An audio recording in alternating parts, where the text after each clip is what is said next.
Hello everyone, myself Rushikesh Kokade. We have created project presentation on second law of thermodynamics. My group members are Shantanu Gumre, Sarthak Kasture, Manas Mali, Vaibhav Pawar and Pranav Shinde. We have created this presentation under the guidance of Dr. A. Kapte sir. Firstly, the introduction. The second law of thermodynamics establishes the concept of entropy as physical property of an thermodynamic system.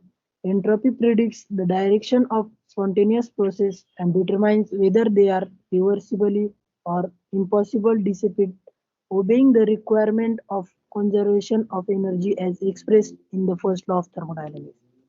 The second law may be formulated by the observation that the entropy of isolated system left to spontaneous evolution cannot decrease as they always arrive at the state of thermodynamic equilibrium, where the entropy is highest if all processes in system are reversible.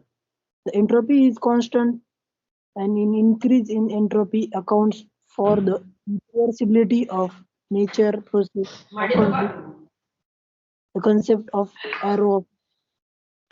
Over to you, Sarthak. Thank you, Rushikesh. Hello, myself Sarthak Kasture, and I am going to present second law of thermodynamics. So, the second law of thermodynamics says that total entropy change of the universe must be positive for a process to be spontaneous. So, there are two processes, reversible and irreversible. For reversible process, entropy of universe is equal to 0. For irreversible process, entropy of universe is greater than 0. And entropy of universe is equal to entropy of system plus entropy of surrounding. Hence, if the entropy of system decreases, then the entropy of the surrounding must be increased by larger amount. That is, if the entropy of system is negative, the entropy of surrounding will be positive. Next slide, please. Here are some statements of second law of thermodynamics. First one, the second law of thermodynamics states that the total entropy of an isolated system can never decrease over time and it is constant if and only if all processes are reversible. Second, isolated systems spontaneously evolve towards the thermodynamics equilibrium, the state with maximum entropy. Third, identifies the direction of a process. Their example, heat can only spontaneously transfer from hot object to cold object. 4. Used to determine the quality of energy, that is, a high temperature energy source has a higher quality since it is easier to extract energy from its deliverable work. Fifth, used to exclude the possibility of constructing 100% efficient heat engine and perpetual motion machines, violates the Kelvin-Planck in the Clausius statement of the second law. 6. Used to introduce concepts of reversible process and irreversibilities. 8. Determines the theoretical performance limits of engineering systems, that is, a Carnot engine is theoretically the most efficient heat engine and its performance can be used as a standard for other practical engines. So that's it from my side. Now I request Shantanu to present next slides. Thank you. Thanks, Sarthak. My name is Shantanu Mumbre. I am presenting Kelvin statement. Kelvin expressed the second law of several wordings. It is impossible for a self-acting machine, unax- unaided by any external agency, to convey heat from one body to another at higher temperature. Second, it is impossible by means of inanimate material agency to derive mechanical effect from any position of matter by pulling it below the temperature of the coolest of the surrounding objects. The German scientist Rudolf Clausius laid the foundation for the second law of thermodynamics in 1850, examining the relation between heat transfer and work.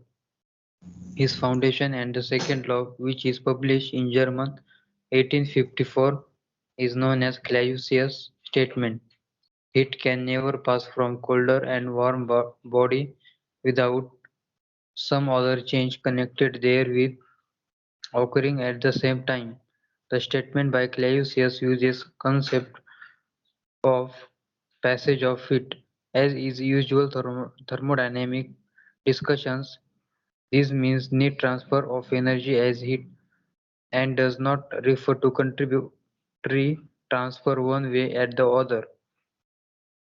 Heat cannot spontaneously flow cold region to heat region without external working performed on the system, which is evident from ordinary experience of refrigeration.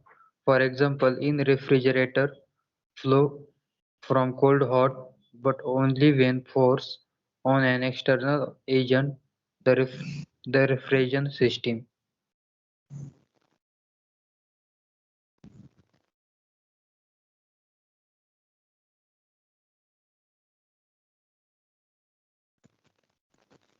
Hello, myself Vaibhav. I am presenting Carnot's principle. The historical or- origin of the second law of thermodynamics was in Carnot's principle. It refers to a cycle of a Carnot's engine. The theory operated in the limiting mode of extreme slowness known as basic static, so that the engine and the work transferred are between subsystems that are always in their own internal states of thermodynamic equilibrium. The current engine is an idealized device of special interest to engineers who are concerned with the efficiency of engines. Carnot's principle was recognized by Carnot at the time when the caloric theory of heat was seriously considered. Before the recognition of the first law of thermodynamics and before the mathematical expression of the concept of entropy interpreted in the light of the first law, it is physically equivalent to the second law today. There is no argument where the before the first law of thermodynamics. Hello, my name is Manas and I am presenting Planck's principle. In 1926, Max Planck wrote an important paper on the basis of thermodynamics. He indicates the principle. The internal energy of a closed system is increased by an adiabatic process throughout the duration of which the volume of system remains constant. This formulation does not mention heat and does not mention temperature, nor even entropy, and does not necessarily implicitly rely on those concepts. But it implies, uh, but it implies the content of the second law. A closely related statement is that frictional pressure never does positive work. Planck wrote, the production of heat by friction is irreversible. Not mentioning entropy, the principle of Planck is stated in physical terms. It is very closely related to Kelvin's statement given just above. It is relevant that for a system at constant volume and mole number, the entropy is monotonic function of the internal energy. Nevertheless, this principle of Planck is not actually Planck's preferred statement of the second law, which is quoted above in a previous subsection of the present section of this present article, and relies on the concept of entropy. Thank you.